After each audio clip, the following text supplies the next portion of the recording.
Okay, so I'm gonna have some dinner, some fried chicken, and in here we have some French fries.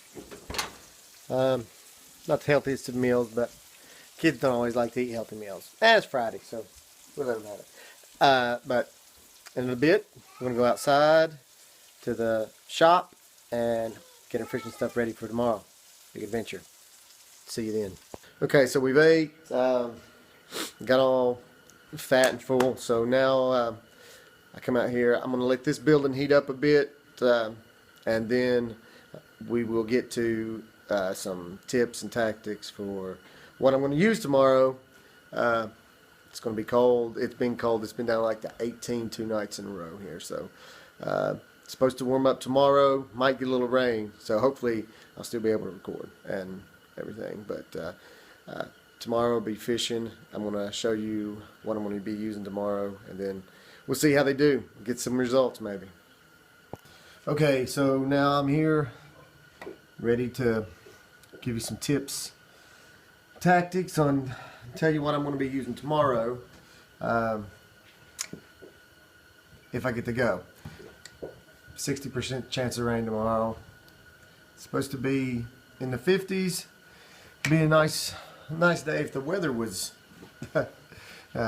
working, but things may not go my way tomorrow. I may not be able to go fishing and share the video with you, but nonetheless, I'm gonna show you if I was going fishing tomorrow what I would be using.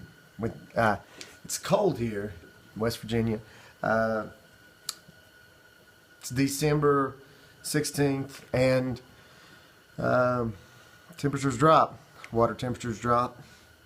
Fish change their patterns. They do different stuff now. So I would be doing two things tomorrow if I was going fishing. I'd be using a Ned rig, and for the Ned rig, let's get that so you can see it. I use the Power Finesse when I'm going for big fish. Z-Man, mushroom head jig. So I would use that, and I like to use the Lake Fork tackle. Can you see that sour grape? That's this right here. And what I would do with this, Lake Fork sells a smaller version of the ring fry. It's what they call this. This sour grape color here. I'll let you see it real good. But the fingernails are. I have a have a 2-year-old. Well, she'll be 3 soon. Daughter, and what Princess wants to do to Daddy, Daddy has to let her paint the fingernails. So ignore that. But now. What I would do with this, I would cut off. I like to buy these because if I don't want to use them as an Ned rig, I can use it another way. The smaller ones give you less options. So what I would do is cut out about 3/4 of an inch of this, and I would use it on a Ned rig, which I will set up right now. I'll show you how I do this right now. But get this off. Okay, so. Like I said, I would take 3/4 of an inch of this off, just about. I don't measure it exact, so I just cut that off. You could bite it off if you want. Some people tend to put their mouths on their baits, but I don't feel like getting this garlic and salt. The one thing about Lake Fork tackle that I can say above it, any other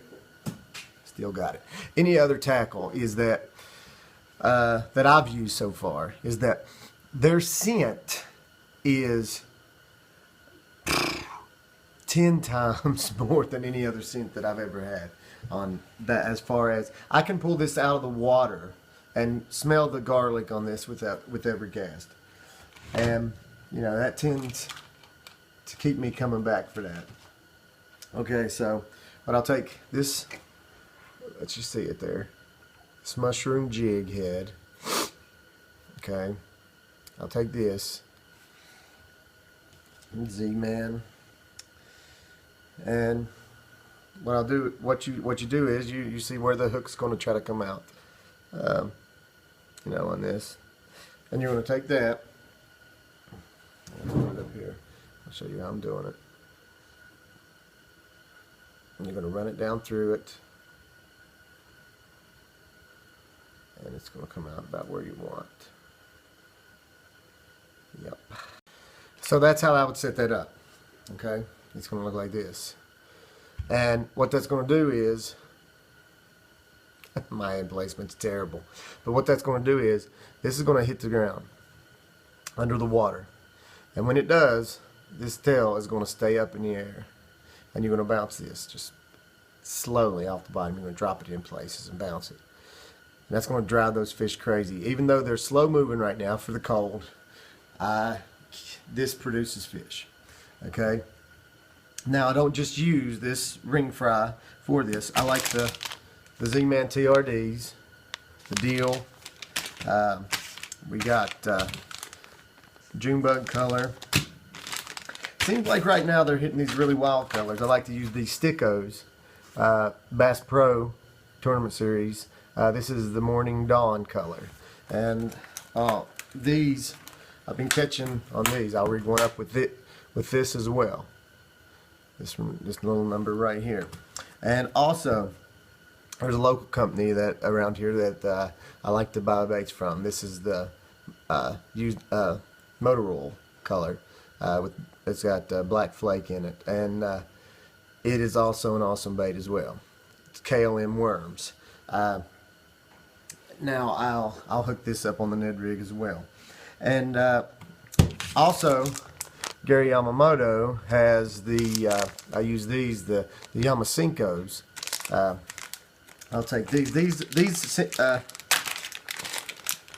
I like to use these a lot of times. They're, it's like a green and white color, like a watermelon white color. And I like to use the Z-Man, just the regular finesse. It's got the, it's not the power finesse. They're a little smaller. Catch crappie on them sometimes by accident, and produce bass just the same as the bigger size hook. I prefer the bigger size hook because I just like them. I like them. They make me feel better, and that's what I would be using tomorrow if I would be doing that. And you can also Ned rig these as well. These little baby shiners. These are Zoom. They're Arkansas Shiners, Super Fluke Jr. You can also Ned rig this, which is also very, very effective. Caught fish on all of these baits, and not just small fish. I mean, I've produced a 4-pounder the other day on this Lake Fork here, Ned rig, and a lot of times the place I get to fish doesn't produce a lot of big fish. So that is basically what I would use tomorrow if I was going fishing. I might use a little drop shots as well, but I will go over drop shots in another video. But what I would do with that Ned rig, I would bounce it, throw it around structure, trees, almost like I would if I was flipping and pitching a jig, actually. So I would do the same thing with this. This just gives a smaller profile, and it seems to just drive them nuts. I can catch fish in the wintertime, catch bass in the wintertime off of them. It's a great tactic to use. I use this tactic year round. And another thing I like to do sometimes, like with this tail here, I will dip that tail of this in some Spike It garlic dip and glow. None of these places pay me or anything to promote their lures or anything like that. It's just what I like to use. But I take that, and you don't want to do too much. You just want to do enough. You want to take that tail, and let me see in there. and take that tail and just dip it a little bit and see how it looks. Now you don't want to get this all over anything because it stings for one. You don't want to get it on you, and it would stain your stuff. So I would dip that tail, and you can see it right now on camera, but when that gets in the water or in the ultraviolet light of the sun, you can really see that stain. But I would do that, and that'll give me a little more attraction for those fish, especially if the water's a little bit stained, which it should be, since it might rain a little bit tomorrow. But I hope I get to go tomorrow, and if I do, I will post some video of fishing, catching some fish, hopefully. Hopefully post a lot of fish catching. So that'll be it for today. I hope to see you guys, well, hope you guys see me tomorrow, and we can catch a few bass. This is Jason with Clear Fork Bassin, and subscribe, like. If I helped you out in any way, leave comments. I will do whatever I can to answer any questions, comments, or anything that you may have. Teach somebody how to fish. That's the key. Talk to you later.